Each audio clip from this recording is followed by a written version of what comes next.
it wrong that every time I hear that part of the song, I picture that scene from the episode where None Have Gone Before in TNG, where everybody's dancing, like the ensigns are dancing to the music. Yeah, I all the time I picture that.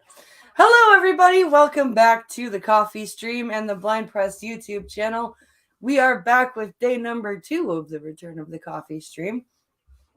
And we are going to be having a fun day. I have 2 videos for us to watch and a news article for us to read that will be play or read after one of the videos. So we've got a video from Weird History called What Did People Eat During the Black Plague? I figured that would be fun to watch. And we have a video from Angry Cops. He is reacting to the fact that Veterans Affairs Canada suggested a veteran seeking treatment for PTSD seek the assisted suicide route. And the article that I have to read is having to do with that video. So, without further ado, hello, Black Star. Yes, hello when you get here. Hello, Black Star. And Cryptic. Yes, Beethoven's Moonlight Sonata. I just typed in some classical music on YouTube. Figured I would play that for the intro to let people kind of trickle in and all of that fun stuff. So I hope everyone's having a good Friday and is ready for the weekend. I will be finishing. I started watching episode 3 of Rings of Power, and I will be finishing watching that after the stream and then recording my review. So I've got lots of stuff to do this afternoon. So let's us get into the fun videos, shall we? Okay, I am going to pull up. First, we're going to do the Weird History video, I think. And then we'll do the Angry Cops video and the article that has to do with that. So let's see here. Where is that? There it is. Okay. Now I need to find there's that article. Now I need, oh, too far. Too far. Okay, here we go. All right. So let's get this shared.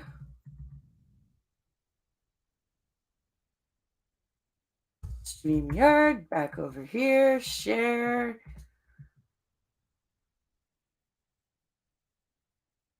And that, and we'll unshare the tab audio. Okay. Dr. Functional. Hello, sir. I'm here. I just haven't said anything until now. Well, I'm glad you're here, sir. I hope you're doing well. I hope you're doing well. So we're going to watch this video. Let's put that in theater mode. So we're going to watch this video about, it's from a channel that Pinkalo just showed me. It's called Weird History. So let's take a quick look. Well, not a quick look, but a look at this video. When the Black Plague struck Europe in the 14th century, doctors came to believe that some foods spread illness while others promoted health. They were not always right, but those beliefs heavily influenced medieval food culture and directly shaped the way many parts of the world still live and eat now. Really? So, today, we're going to take a look at some things you won't believe Europeans ate during the plague. But before we get started, be sure to subscribe to the Weird History channel. Very, very After that, cool. I leave didn't a know comment that and let us know that what really other had culinary such a big topics shape you would on like what, to hear still about. what we eat. Okay, I hope you brought your appetite, because it's time to tuck into some weird history. I like this guy's voice. More than possibly the best flavor of potato chip, Europeans believed vinegar was a panacea to prevent symptoms of the plague. Vinegar, Doctors huh? used So vinegar prevents the Black Plague. All right, then. it as a medicine or potion. and it was often recommended as an additive to other foods or drinks. Vinegar was used in a wide variety of foods. When cooking watery vegetables, fruits, soups, and dairy, the addition of substantial amounts of spice and vinegar was recommended. Yes, spice up and vinegarize your watery vegetables. Is your celery too celery-y? Well, just put some vinegar on that shit. People also believed adding vinegar into water and wine would provide medicinal benefits. Oh, God. Lastly, to eliminate the bad humors that supposedly cause the illness, doctors recommended a syrup made from honey and vinegar. Yeah, that will drain the humor out of most people. Right? Medieval doctors also believed a vital part of promoting good health involved purifying the air. With a tractate written by a 14th century physician, John of Burgundy, it's evident that vinegar served as a general disinfectant as well as a medicine.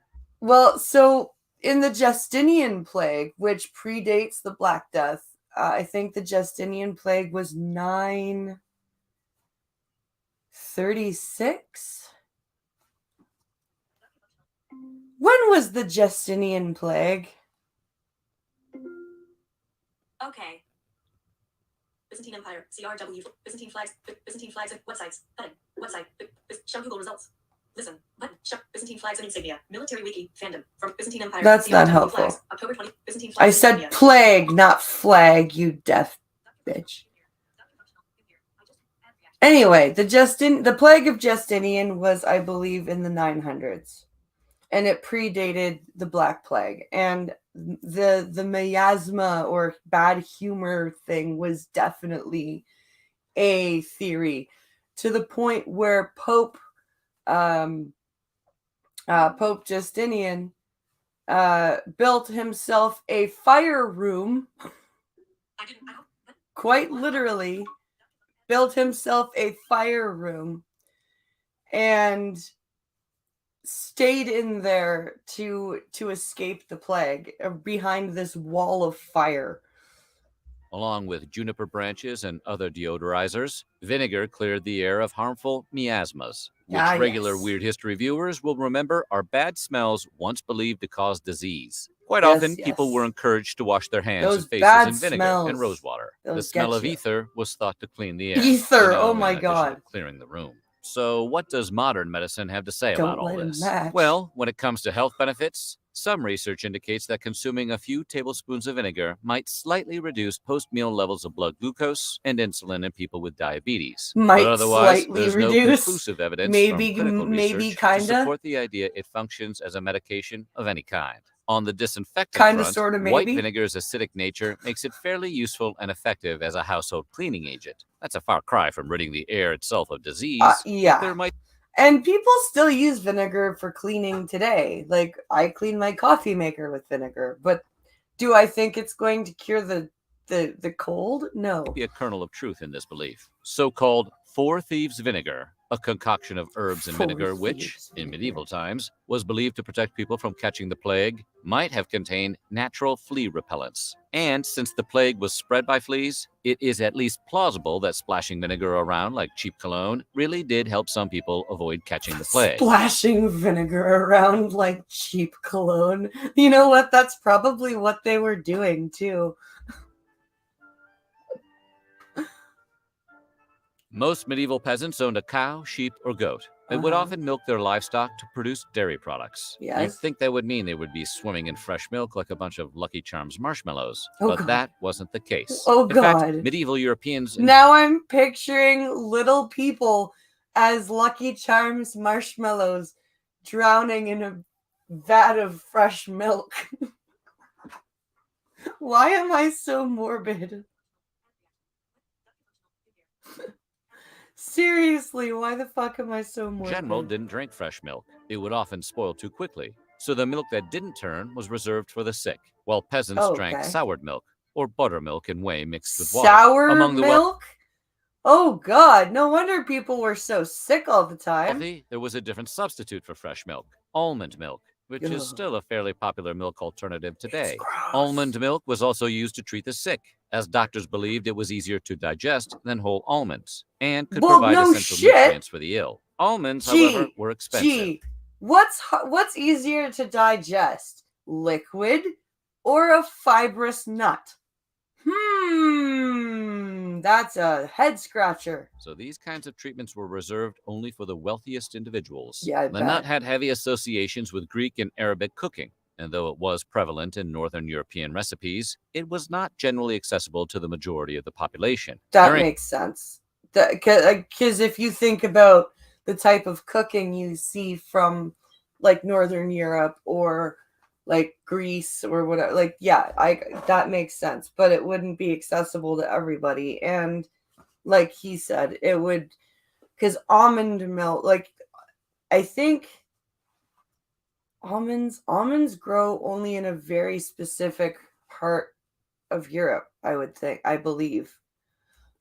So it would absolutely only be accessible During plague outbreaks, eating fresh fruits was highly discouraged because the food was thought to carry disease. Today, it's suspected that those diseases had more to do with the lead content of the plates the aristocracy tended to use to serve those fruits. But nobody understood that back then. I never got into goat milk. I've tried goat's milk. I just don't like the taste. I really just don't like the taste. And I've tried goat's milk cheese. And I really don't like it.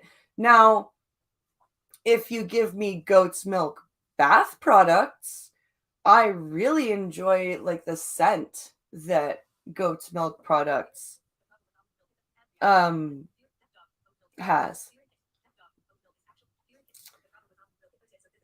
The problem with almond milk is their tits are really difficult to grasp. Oh, Fury, I missed you. Prevalent that during a period in 1569, English authorities forbade the sale of fresh fruit. That, however, doesn't mean many to them thought to carry disease. Today, it's suspected that those diseases had more to do with the lead content of the plates the aristocracy tended to use to serve those fruits. But nobody understood that back then. This association became so prevalent that during a period in 1569, English authorities forbade the sale of fresh fruit. Oh, so because of the lack of sanitation and what fresh fruit was, resting on, the contamination was so bad. Okay, they banned the sale of fresh fruit. However, doesn't mean medieval Europeans didn't eat fruit at all. You have to like a really grassy milk. The most popular fruits were pears, apples, plums, damsons, cherries, and strawberries. And they were often used in pies, preserved with sugar, or dried for later consumption. Or jams. Honestly, we get it. Fruit is best in pie form, and sugar makes everything taste better. Fruit is best in pie form. It depends on the pie. It really does. My favorite is apple. Peach cobbler's all right.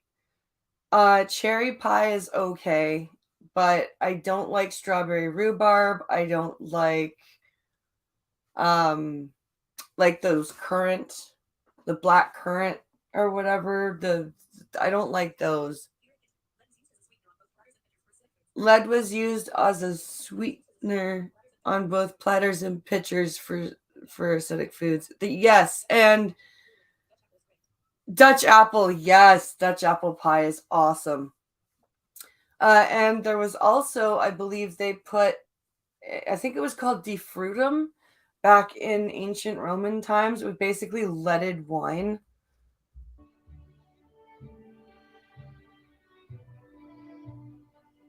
Just like with fresh fruit, medieval Europeans feared uncooked vegetables, believing they caused diseases. Not Weird raw that they vegetables. didn't take issue with cooked vegetables.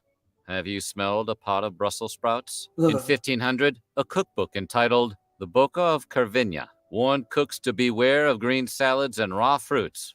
Not the greens! Oh God, no greens and fresh raw fruit. Those will kill you.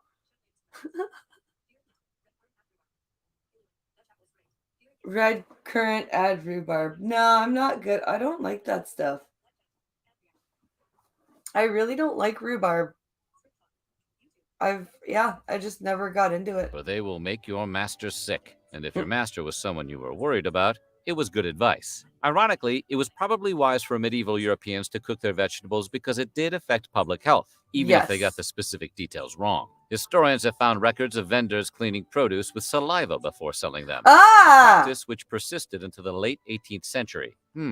Maybe that guy spitting on a Big Mac was just trying to wash the Oh, lettuce. God. Just like with everything else on this list, an item's association with particular social Oh, classes God. generally determined accessibility to vegetables. Washing the vegetables with saliva before sale? Oh, Jesus.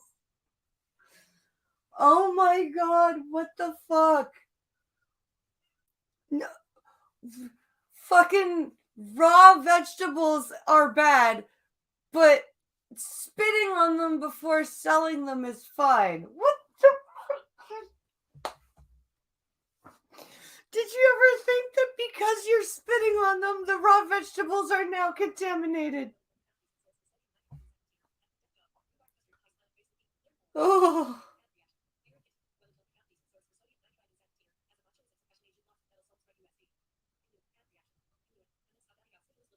And that's how Daddy got syphilis, little Bobby. Yep. Medieval farmers grew many common vegetables, including carrots, cabbage, and peas. But some, specifically carrots and cabbage, were associated with poverty. The saying, to live on carrots, meant not having anything else to eat, although carrots have reclaimed some of their reputation since the invention of ranch dip. Carrots are awesome. And I bet you those poor folks had really good eyesight.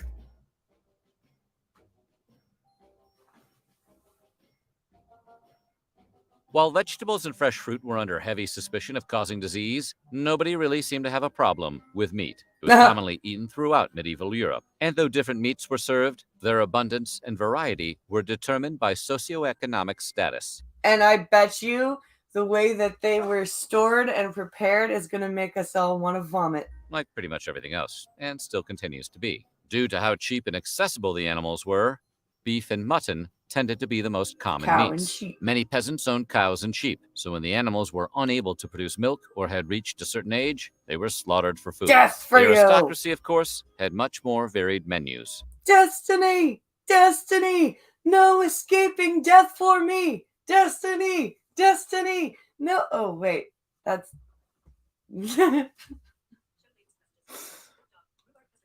Rhubarb custard pie. Nah. Washing them with saliva was and is still common. Oh, God. My guinea pigs love carrots. Hell, they ate better than me sometimes. And during an anthrax epidemic, everybody got food. Oh, wait. Oh. Many peasants owned cows and sheep, so when the animals were unable to produce milk or had reached a certain age, they were slaughtered for food. The aristocracy, of course, had much more varied menus. Right. Peacocks, seals, and porpoises were served at banquets. Peacocks? Peacocks! I never thought of anyone eating a peacock. I could see rich people having peacocks for like show. Like, oh, look at me, I have pretty birds in my front lawn. But eating them, okay. Peacocks, porpoises, and seals, okay. Along with boar and other wild game. Like, I could see boar and like moose or elk, but peacock? What the fuck? Where would you even get a peacock? Did some colonial ship like get ship like lost somewhere and the only thing they had to eat was the peacocks they found on the beach, and they came back to Britain and or Europe and they were like, dude, we got lost, but so like the only things we found to eat were these really colorful birds. And I mean, like, they're okay tasting, but they're a lot prettier. And everyone in Europe was like, well, by Jove, they're from a different land. I don't care if they don't taste good. They're novel.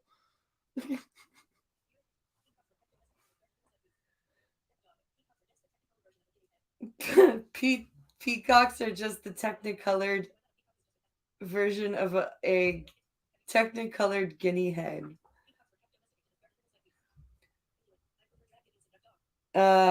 Peacocks were kept as domesticated guard animals like geese. Interesting. Oh, seal makes sense. Like I said, seal, boar, elk, that makes sense. But like porpoise and peacock, I'm a little bit. It's just a little strange to me. Peacock, I could see tasting good. The more exotic the animal, the better. Yep, that's what I mean. It's novel. It's exotic. The medieval elite designed their menus around what would upset the most children. I like this guy. He's got a good sense of humor. During the medieval era, many spices like cloves, cinnamon, and nutmeg were considered exotic and luxurious due to an Arab monopoly on the spice trade. They were imported into Europe from the East Indies, inaccessible in large quantities and expensive for most individuals. Many fresh herbs, however, were accessible to a broader European population. Right. Herbs, the most common of which were sage, parsley, mint, and dill, were used to enhance the flavor of certain dishes. They were also important ingredients in medicines. In addition, they served as a treatment for every kind of ailment. Coriander was used to quell fevers. Okay. Coriander and fevers. Okay. Anise was meant to cure flatulence. And rosemary would supposedly stop nightmares. Oh. All right. Sure. Modern science does not really back up most of these associations. I bet not. You gotta try something to cure that flatulence. Isn't anise like that licoricey tasting awful? Like it's like that. It's in the same family as like the fennel and fiddlehead and stuff like that, isn't it? I could have sworn that's the licoricey type thing.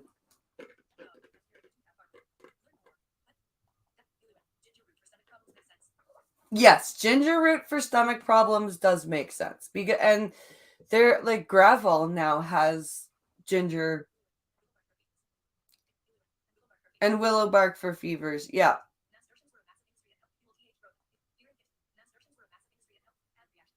Yeah, willow makes more sense. If it's really cool because if you read Anne McCaffrey's Dragon Riders of Pern books, they have a lot of that stuff still because of the colonization of terraforming of Pern, and she does a really brilliant job with incorporating like naturopathic remedies of healing things. It's cool.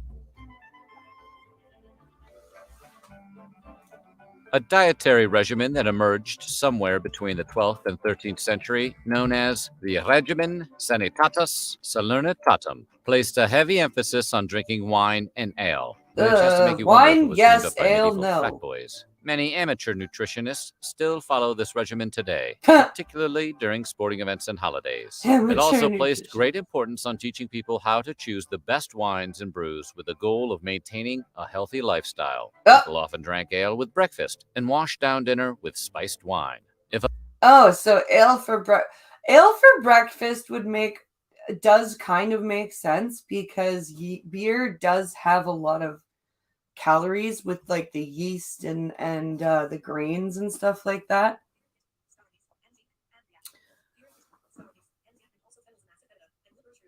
Yeah. So that's what I was thinking, like about the licorice root and all that fury. But yeah, like I could see people having beer as with breakfast because of the yeast and the grain and all that. If a person had too much wine the night before, the best cure was to have a drink in the morning. Though most alcoholic drinks were watered down, Europeans still turned to wine and beer instead of water throughout the era. Yep. People did drink water in the medieval era, as long as it came from good sources. They just tended to prefer the alternatives. Well, and the thing is that finding a clean source of water, even in Europe, was probably harder than you'd think because, especially if you lived in a city, there was definitely not the sanitation that there is today. So finding a source of water that didn't have feces in it was probably hard. To be honest, That hasn't changed much. There were specifications on finding the best wines and beers, however, because the wrong ones were considered a health risk. A good beer needed to be clear, not sour, and brewed from healthy grain, then properly fermented and aged. White wine was recommended as the most wholesome type of wine because red wine caused constipation and raucousness of the voice. Since when does red wine cause constipation? I mean, your dad did finish one of those Ironman competitions on just a week of drinking beer. That's true.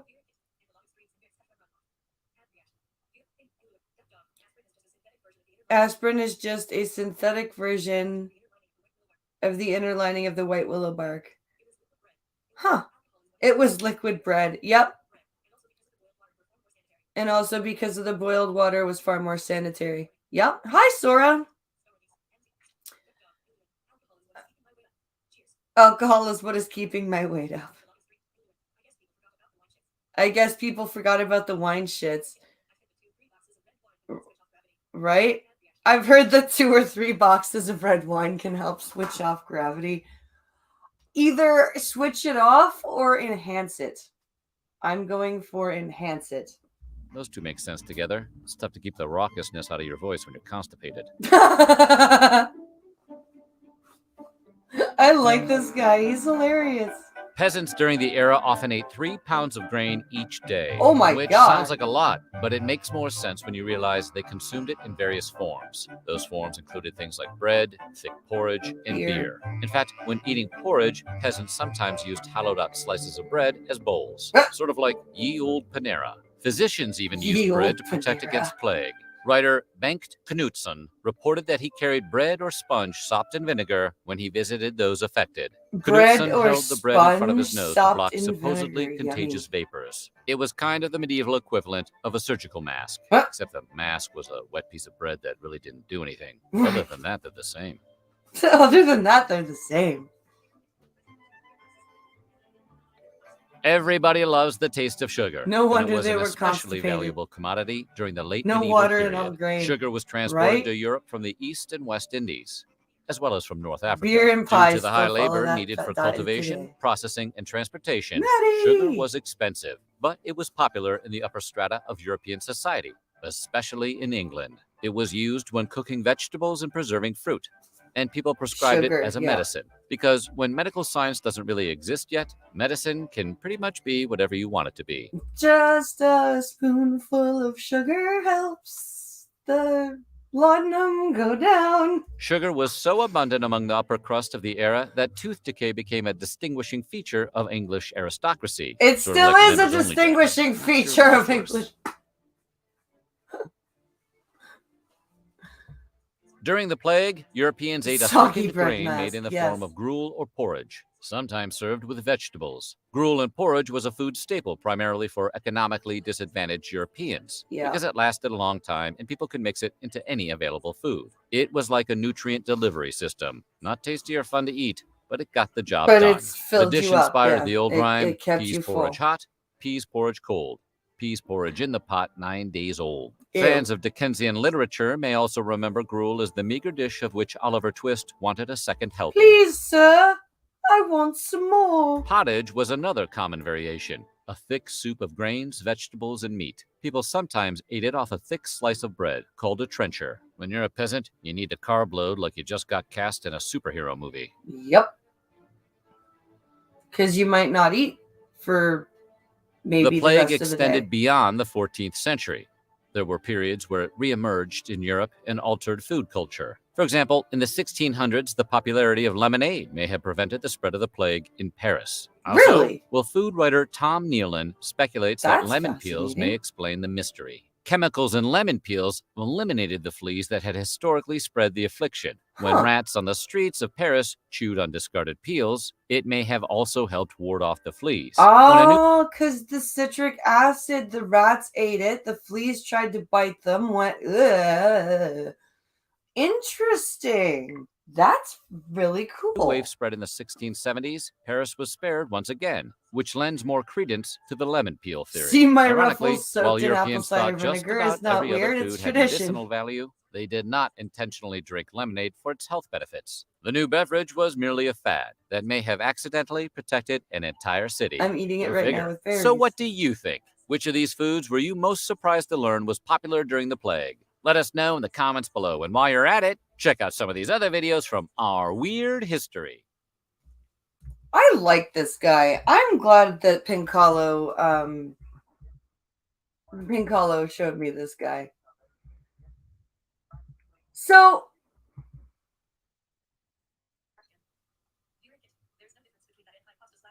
there is no difference between that and high pasta / noodle and rice dishes. Yeah. Yep. That's true. All right. So now we're going to move on to the Angry Cops video. And so this is from a couple of weeks ago. But I think it's still worth talking about. And we are going to watch this video and then take a look at the Global News article that came out on August 16th. Because Veterans Affairs actually made a statement in regards to what happened with this veteran. So let's wait. Unable to play media. Oh, fuck off. It won't. Are you serious?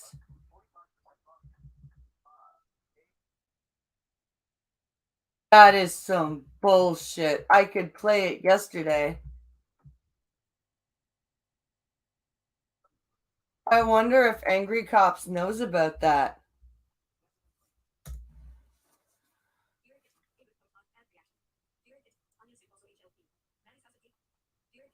I wonder if Angry Cops knows about that.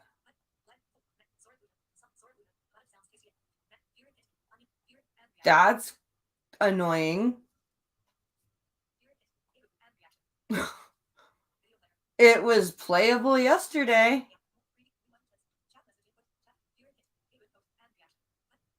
That is kind of some bullshit.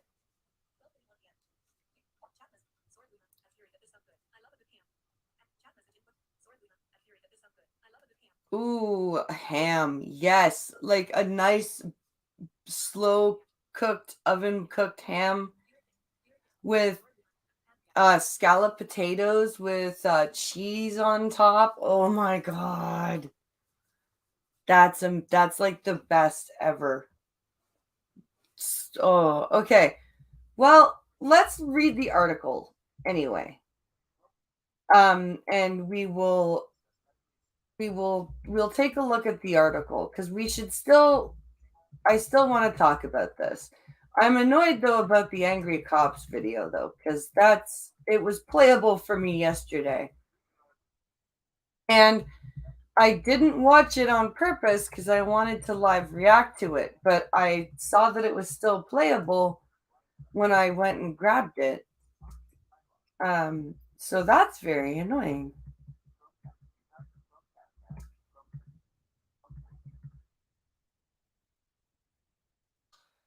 Very, very annoying.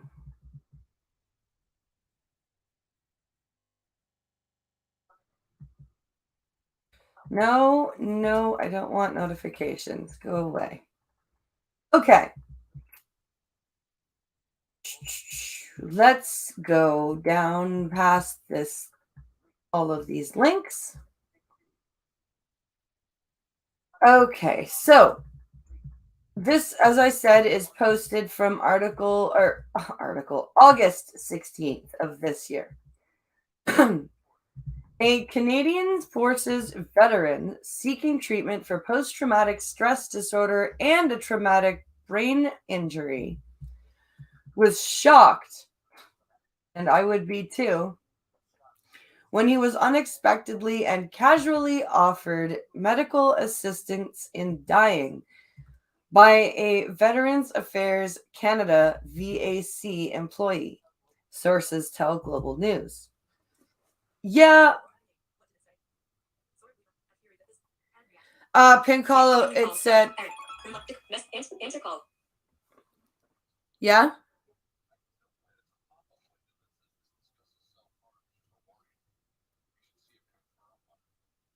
I'll go back and try it. I can't find a confirm button. Maybe it's hidden by the screen reader. I'll try and look for it again. Okay, well, I will finish reading the article and then I will play the video. Thank you. Bye. Okay, so apparently there is a confirmation window that I need to click on. So I'll read this article and then we'll watch the video. Sources say a VAC service agent brought up medical assistance in dying or made unprompted in the conversation with the veteran who was seeking treatment. Yeah, he wasn't seeking to end his life. He was trying to get help. He wanted to be better. So, yeah, that's ridiculous.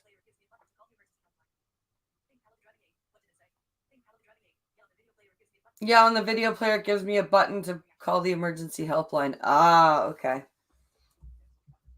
Go away, stupid ads. I don't care. Go away. I'm trying to read this article. Of course, it put me to the beginning of the frickin' story.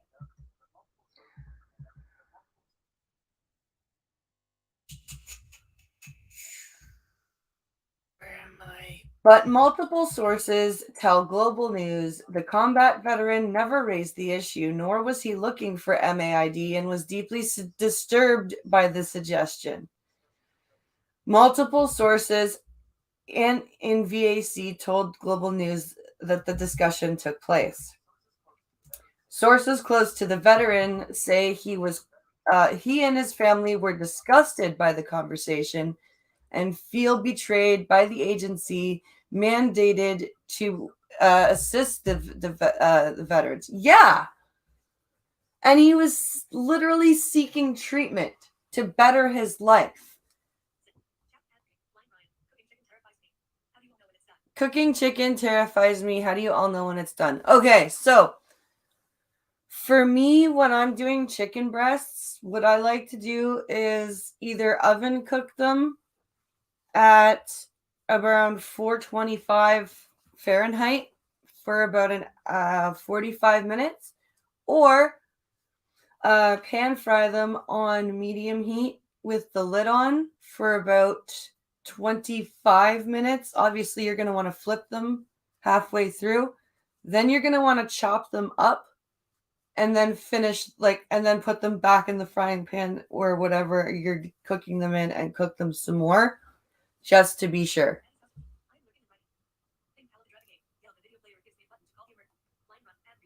So that's how I cook chicken, Ryan.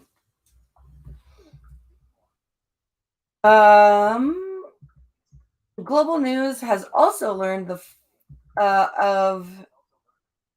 follow-up calls in which the agency apologized to the veteran, but only after he lodged multiple complaints with the VAC. Holy shit. In a statement, Veterans Affairs confirmed the department is aware of what they called an incident between a veteran and a VAC employee where medical assistance in dying was discussed inappropriately. What a way to understate that, VAC. Holy shit. VAC deeply regrets what transpired, the statement reads, adding the agency is investigating the incident and an appropriate investigative action will be taken. So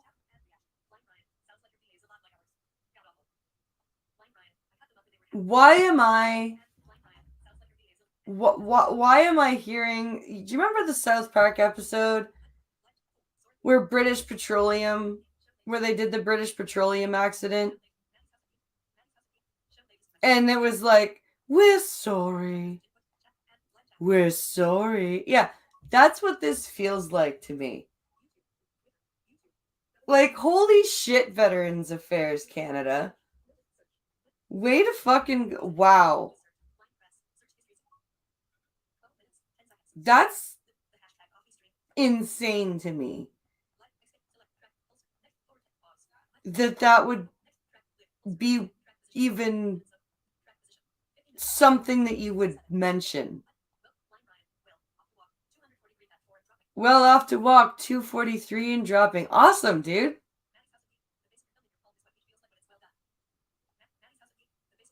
The base of your thumb and your palm is what meat feels like when it's done. That's a good description, Maddie.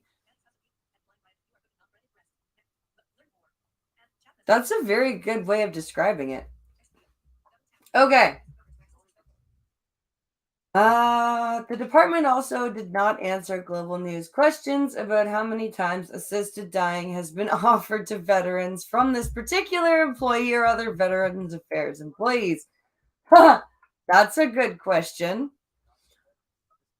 That's a very good question.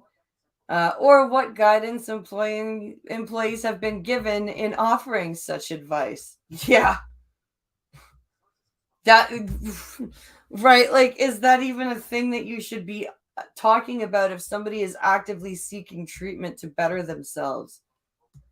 Sources who spoke to Global News are concerned this is not an isolated incident and more veterans could be inappropriately offered assisted dying, putting themselves and their mental health at risk. That is a valid concern. And this is, like, I understand that there are some valid concerns about medically assisted dying. And this is one of them. When you but for me also, I feel like if you are an adult and you are ill either physically or mentally and you have sought every treatment under the sun and nothing is working and you want to go, I think that should be allowed. I think that, yeah.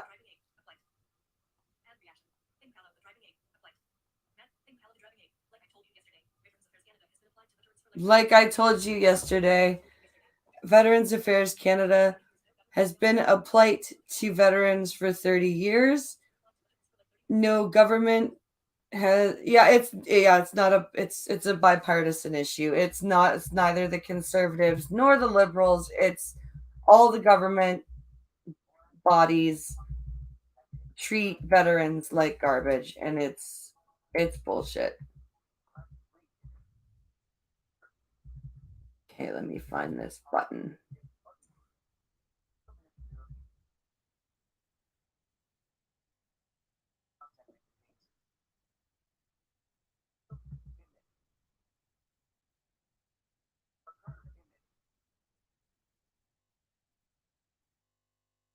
Okay, where's the confirm button?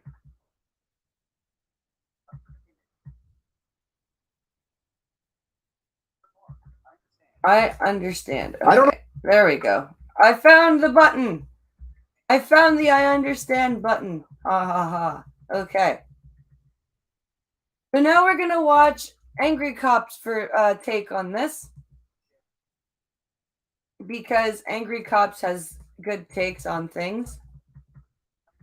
And he's an angry guy, and it's funny when he gets angry. Okay, here we go. Okay, first let's put this in theater mode for everybody. Okay. Everybody that can see.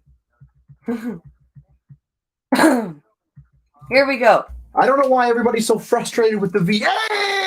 My drill sergeant sense is tingling, but that can only mean one thing. A veteran called the VA looking for help and was instead told to look up medical assistance in dying. Isn't that just classy words for suicide? Oh, God, I love this guy. I guess 22 a day just ain't enough anymore. A, Canadian veteran. Yes, I said Canada, because not even America's healthcare system is this bad. Called up the VAC in Canada, Veteran Affairs Canada, and was looking for help. Said, hey, I got a TBI. Hey, I got PTSD. I need a little assistance. Yeah, like, I want to live and I want a better life. Help. And you know what the call taker at the VAC said? Hey there, buddy.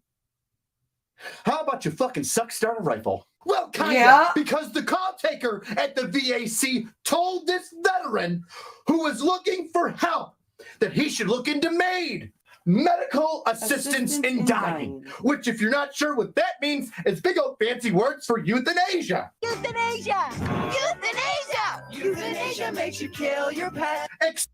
Now, here's my thing, is that euthanasia is a very tricky subject, because I love him too, Ghost Dog.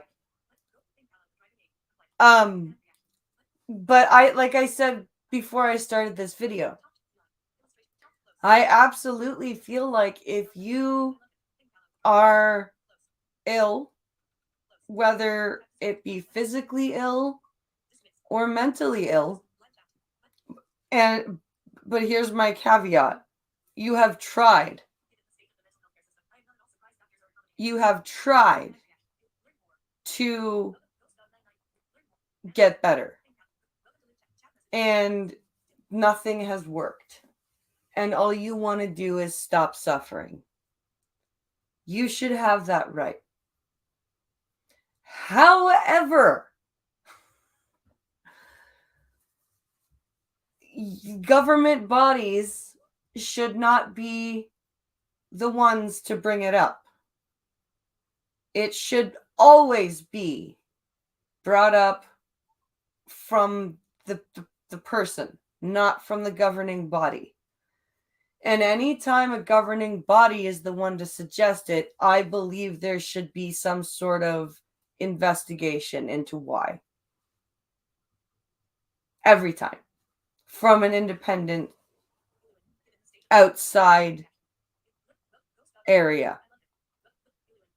Elwin says, given the state of the mental health care system, I am not surprised that doctors are recommending it.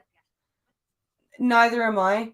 And it's sad because there are some people who probably don't necessarily need it that are going to be offered it.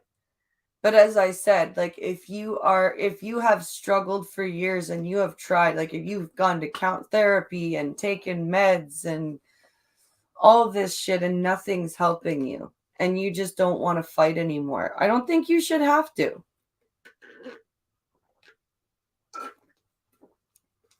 And it sucks. Like, I lost somebody to suicide last year.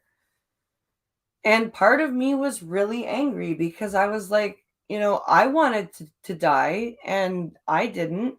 Why the fuck did you?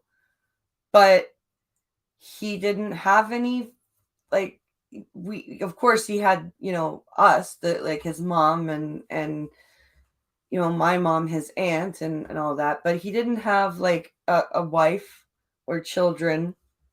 He was in his 40s. Like, he had the right not, like, and he was struggling with mental health. He had the right not to struggle anymore. And it's, yeah.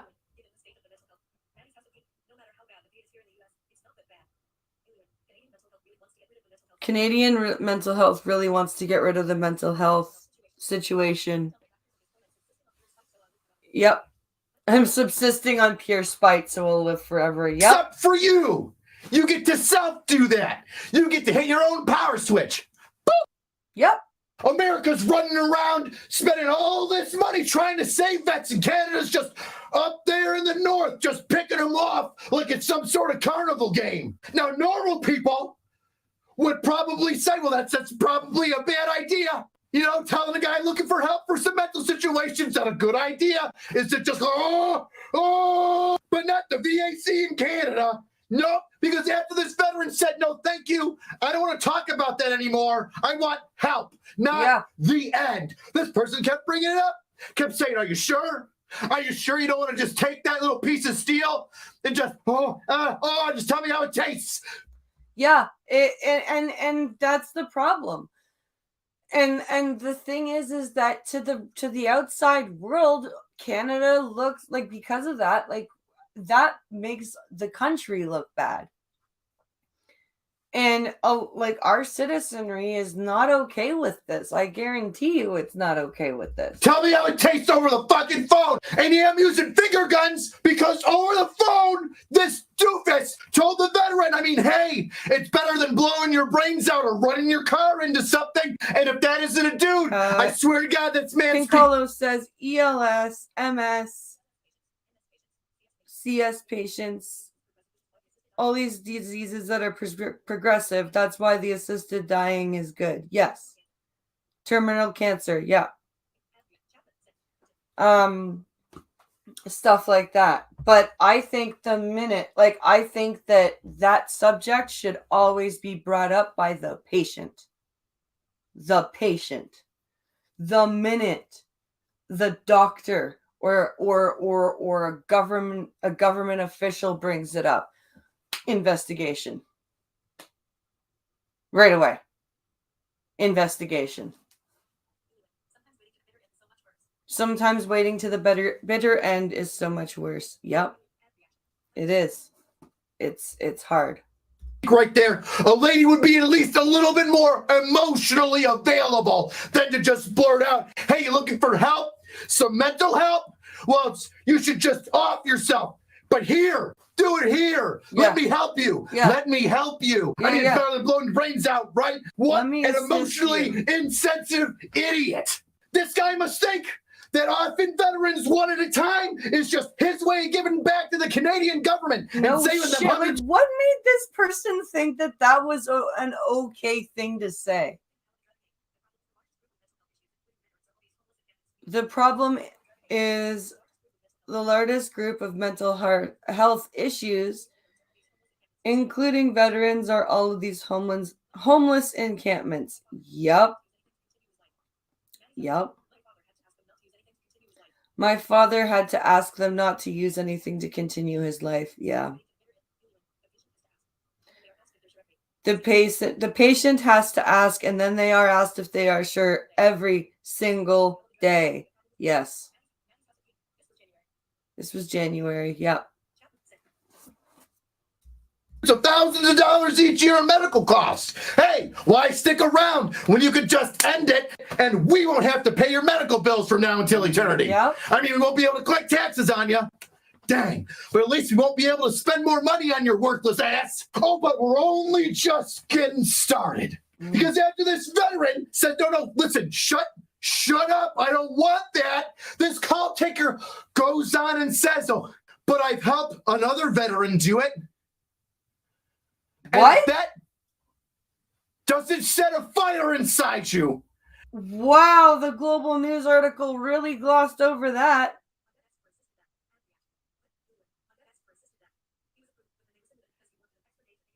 My dad asked for assisted death. He was approved, but then they rescinded it because he asked for an extra day to think about it. Oh. He wanted it. He just needed to put some affairs in order. Oh, man. That's hard. I don't know what will. Now, you think this person would just get their sick kicks with taking a veteran's life. But you know what? He also told this veteran that called in, oh, yeah, that guy that I assisted in hitting the off button permanently, we also got counseling for his children. His children. Because nothing says like assisting a veteran mentally, physically, emotionally, etc. Here, we not only helped your daddy die, but we'll get you counseling to talk about your daddy dying. Like talking him into freaking going downtown for one last ride and then saying bye to his family. Who would want to stick around for that? who would want to try and salvage a life for their children. Their freaking children. Oh, no. We're just going to give them counseling. That'll be fine. Yeah, I mean, it's better than their dad, okay. right? Because that's the train of thought that we're fucking having here, right? Oh, right? This is disgusting. And fucking shame on Global News for not covering any of that. Seriously, shame on Global News for not covering any of this. All 2 sessions of counseling. Right, Elwin? Fucking, what is it? How many sessions are we allowed on ODSP a year? What is it, like 8? 8 1-hour sessions? 8 hours of counseling for 12 months of the year. You get 1 hour for rape counseling. Yep. Yep. Yeah, it's bad. Guide the VAC taking calls, offering veterans assistance in not living anymore, and then talking about how he's already succeeded. Oh my God, people must be upset. People must be really mad. You would think. Unfortunately, nobody knew about this until the veteran that was talking to this fucking psycho over the phone made multiple complaints to the VAC. Yeah.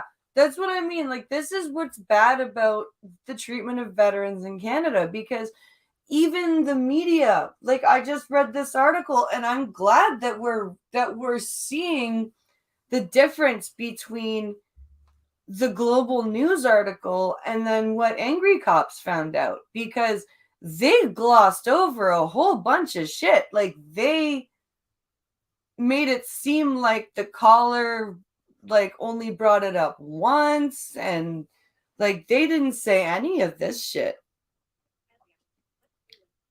This is crazy.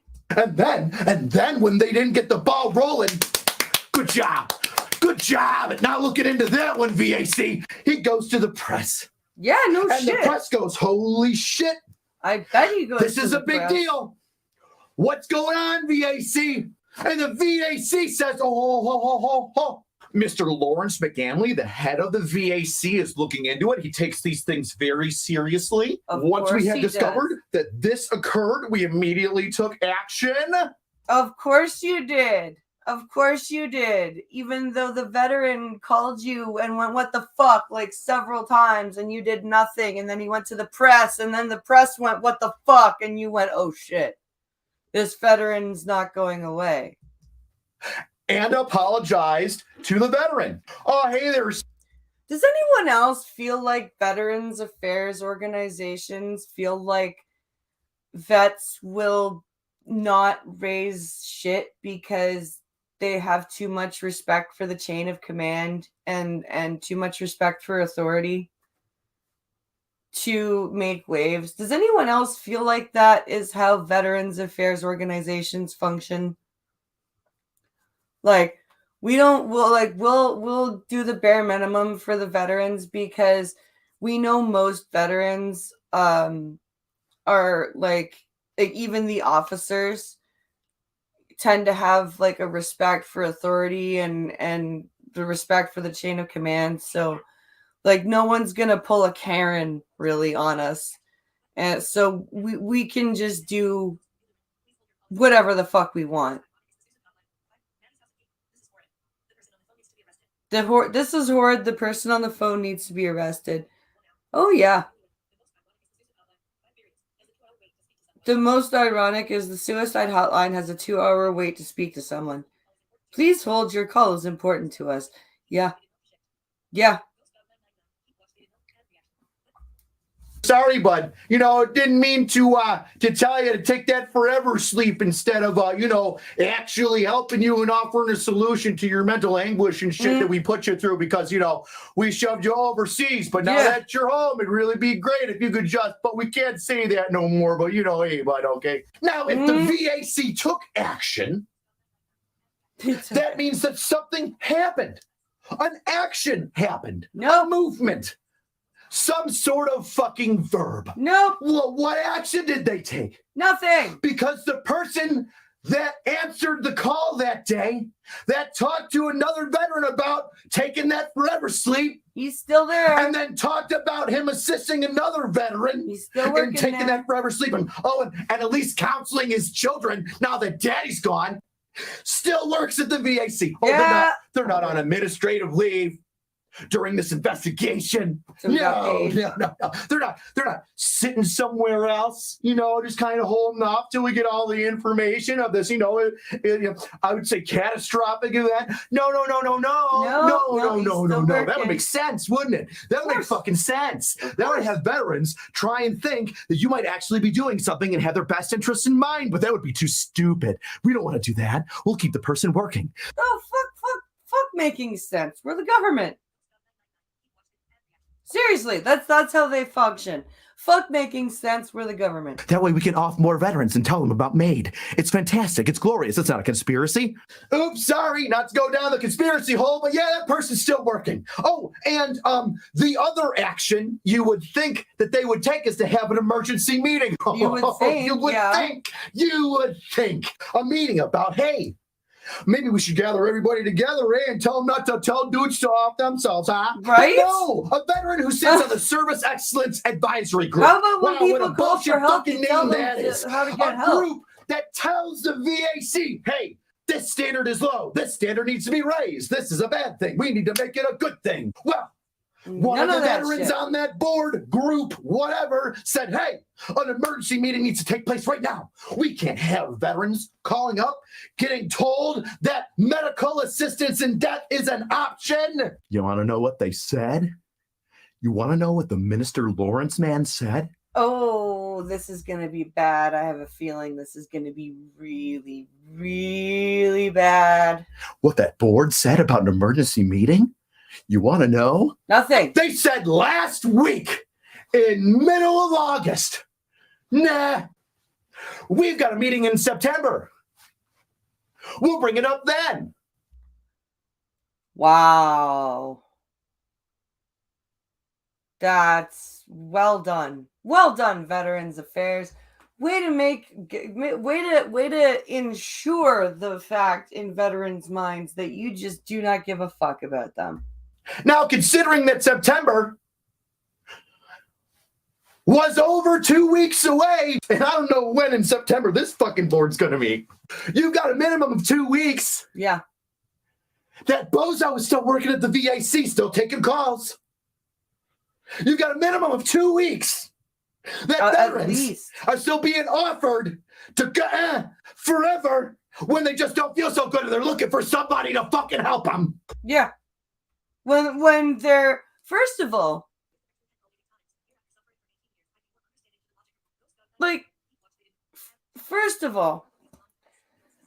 it is hard enough for anybody, let alone somebody like a veteran who is supposed to be like strong and all that for years while they're fighting, to admit that they need help.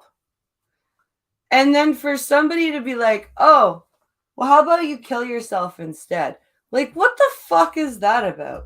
We're just going to lose some war fighters that we say we care about when we're on the campaign trail.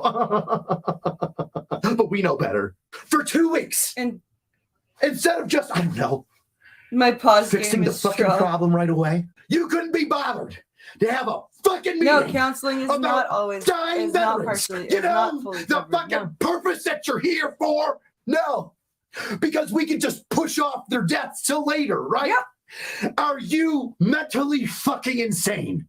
Yes, they are. They are mentally insane, and that person, I swear to God, is a fucking psychopath. Is this what medical care is? Is that what taking care of your battle buddy is? Let me tell you something, Canada. I like you. I like your troops.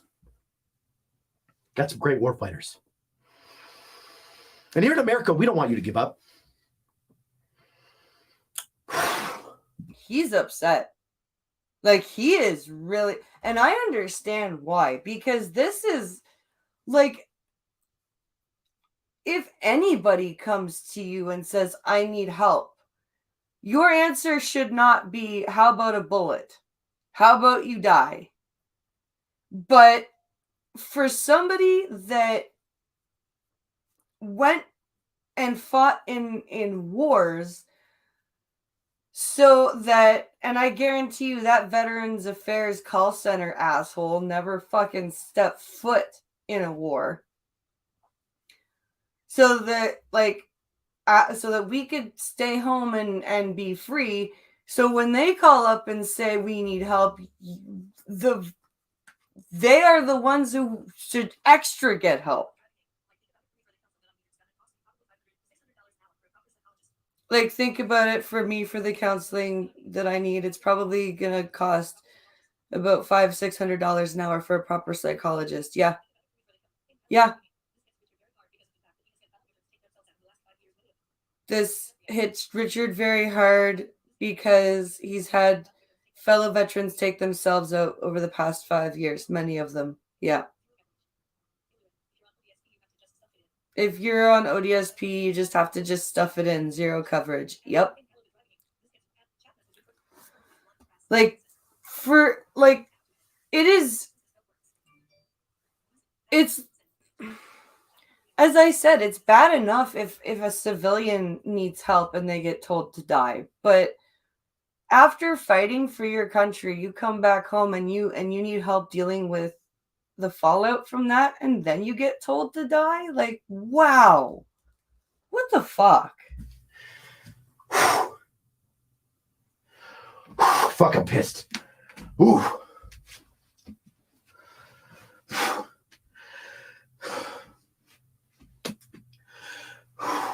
Wow. The guy had goddamn kids! Fuck! Wow. He's trying not to cry right now. He's really upset. And I understand that.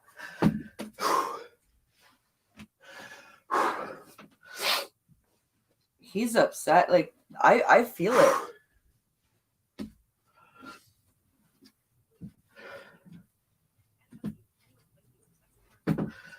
Anyone who blatantly disrespects a veteran or a soldier deserves to be slapped. Wow. He couldn't even finish. Wow. He couldn't even finish. He was that upset. And I don't blame him. Like, I at all don't blame him. Like,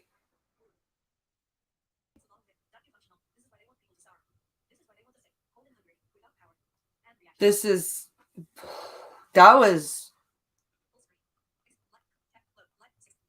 was hard to watch.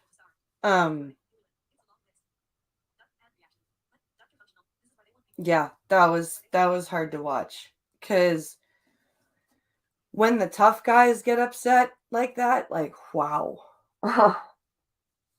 Wow. That was hard.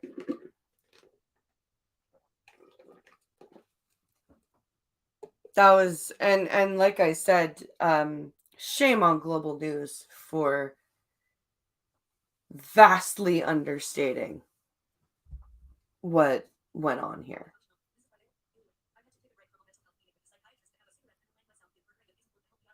I've had to take a break from a mental health meeting with a psychiatrist to have a cigarette and remind myself that murdering them isn't going to help me out in the long run. Yeah. I am angry at this country for allowing veterans to be homeless. It's a shame when there have to be charities to do what the country should do. Yes. Yes. Agreed. If you ask people to go and fight for your country, as a country, you should bend over backwards when they get home to help them heal, to help them live. It's just what you should do. I did get one asshat fired. At least I hope I did. Oh, that's good. That's good. It's always fun when you get asshats fired. Oh wow, that was hard. That was hard to watch. All right, guys, I have the rest of an episode to watch and a review to record before my kids have to come home. So I am going to end this here, but I will be back tomorrow, and I'm going to hopefully I'm going to try out a game called Multiverses, and Ryan is going to hopefully get it downloaded, and maybe Ryan and I will actually get to fight each other in a fighting game because it's fully cross-platform. So it's almost impossible to find a proper veterans counselor. Yeah, that's true. So that I might do that tomorrow night. So be sure to come by for Beat the Blind Girl. And I will be back here on Monday for the coffee stream. And of course, my review of episode 3 of Rings of Power will be up later today. So thank you guys for hanging out. Have a great rest of your Friday. And I will see you on Twitch tomorrow night. Bye.